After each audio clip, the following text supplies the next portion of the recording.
If you were forced to travel to the future to face a war against aliens that has not yet begun, where the chances of returning alive are minimal, what would you do? Hey guys, in this video, we'll recap and discuss the best decisions to survive the white spikes in the Tomorrow War.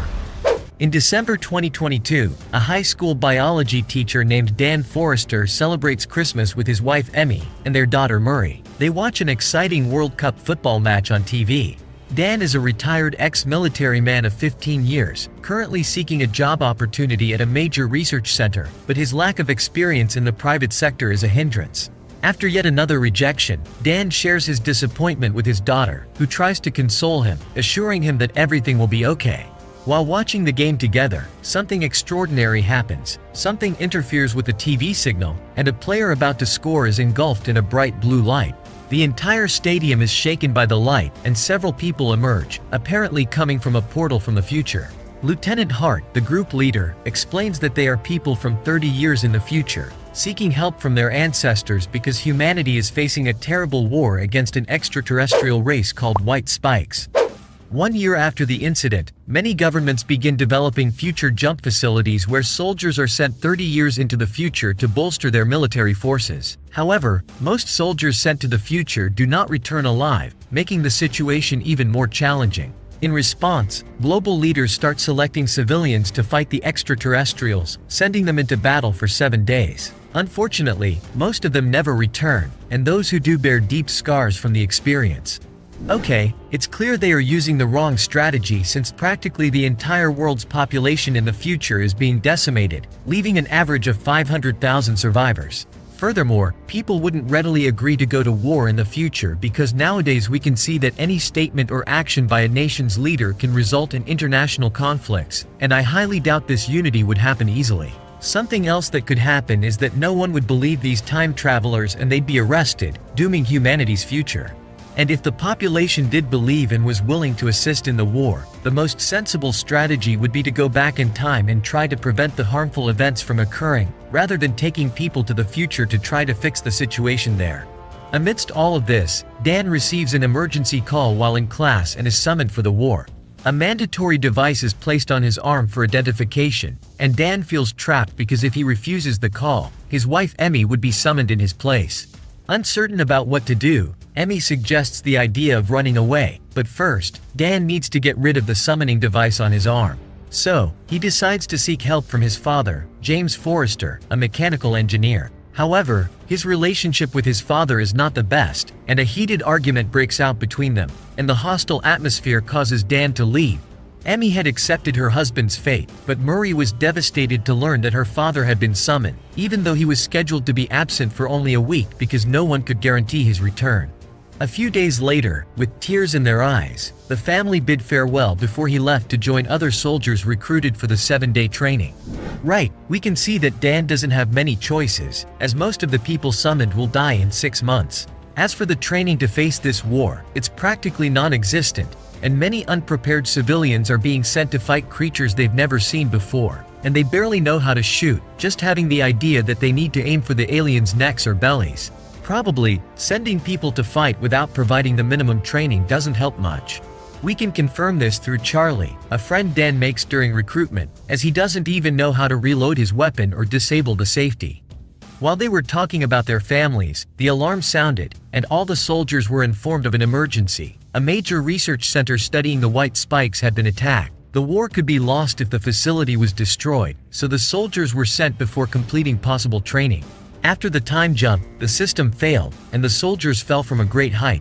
Only Dan, Charlie, and a few others survived the fall, landing in a pool on a Miami Beach rooftop. Now, the mission needed to be modified for an urgent rescue, and the goal was to locate the researchers from the lab in a nearby building and transport them to a safe location. Dan was appointed the leader of one of the 2 teams by the commanding colonel. He led his team through the empty streets, completely devastated by the aliens. When they reached the research location, they found that the entire team had died.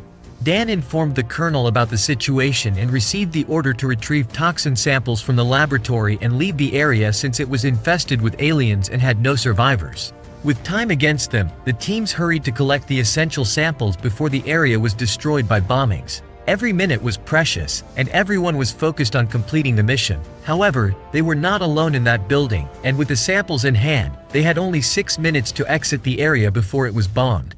The group descended the stairs, but halfway, they encountered one of the white spikes following them, ready to attack. Faced with an imminent threat, they open fire and descend the stairs, losing some soldiers in the process, while others manage to escape.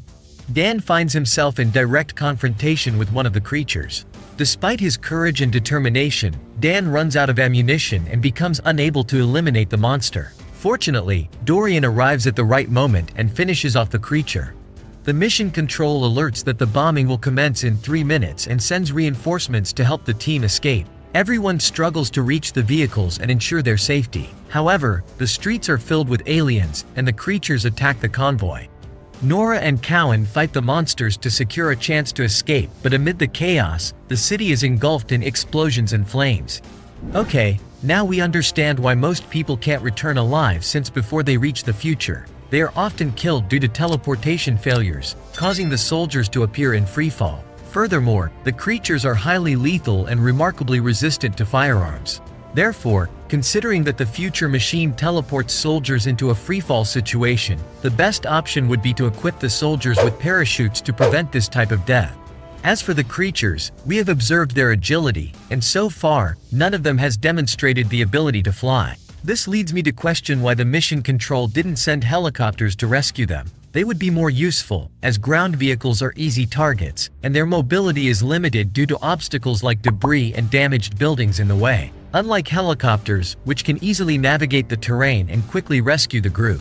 A few hours later, Dan wakes up and finds himself in a military camp in the Dominican Republic, and only he, Dorian, and Charlie manage to escape.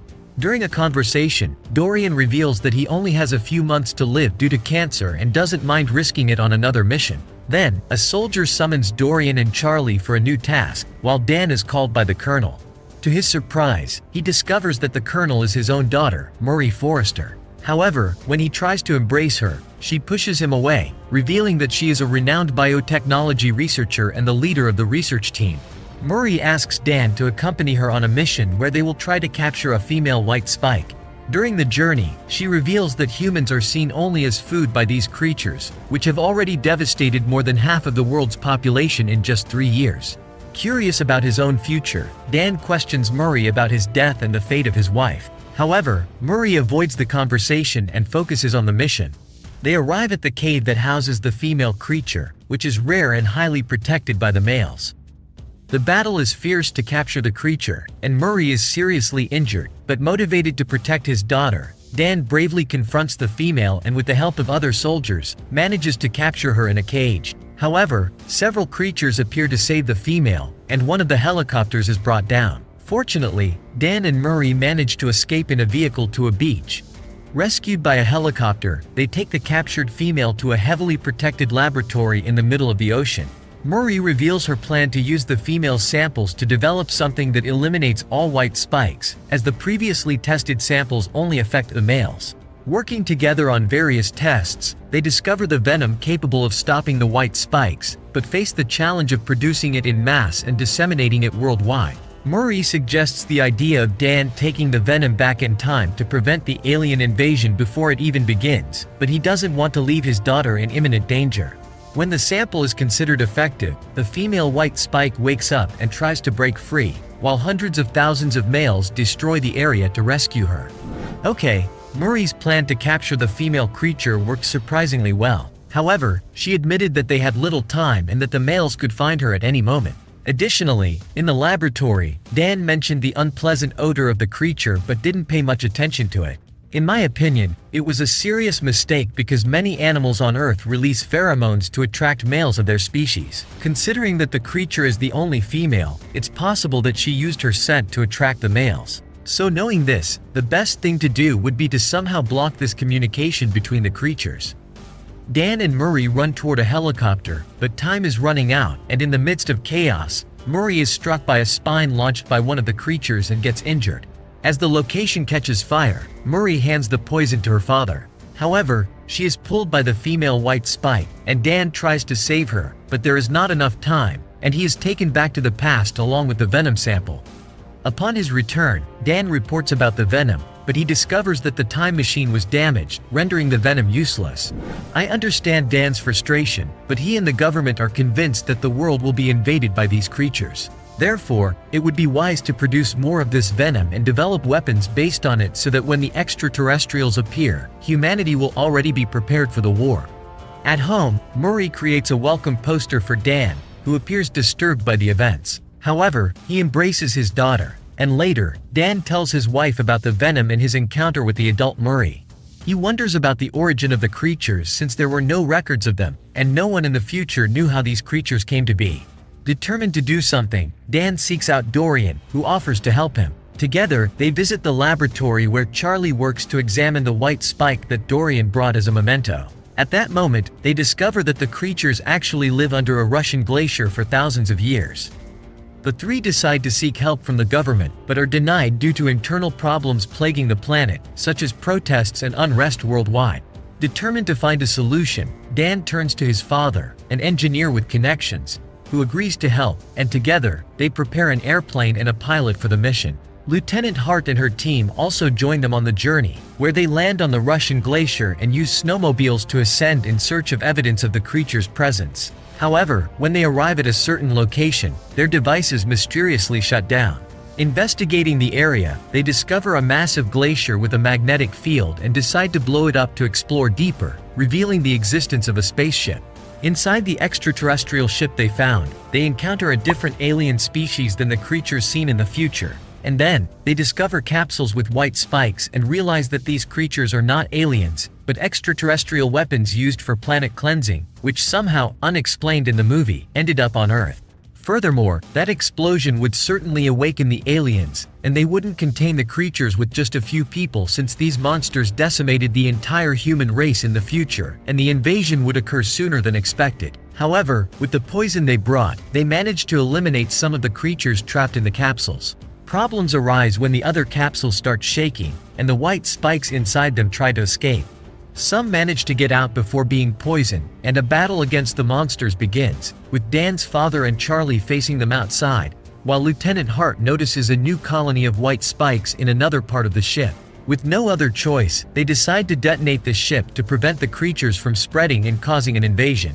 Dorian presses the button while Dan flees, causing the spaceship to explode, eliminating all white spikes inside, except for one of the females who managed to escape. Now, Dan, his father, and Charlie are the only survivors of the team, and determined to stop the escaped creature, Dan and his father locate it and engage in a frantic battle with it. Dan manages to inject the poison into the creature and throws it off a cliff, putting an end to the threat. Without a doubt, if extraterrestrial beings like these were to emerge in the present world, multiplying uncontrollably and causing the destruction of everything, the probability of human survival would be virtually non-existent, as the only alternative would be resorting to the use of nuclear weapons. And we know that this measure would render the planet uninhabitable, resulting in the extinction of both humanity and the aliens. Hey guys, this was like surviving the white spikes in the movie The Tomorrow War. If you believe you'd succeed in surviving these creatures, let me know in the comments what you'd do differently. Thanks for watching, and remember, if you ever travel to the future, don't forget to bring a parachute.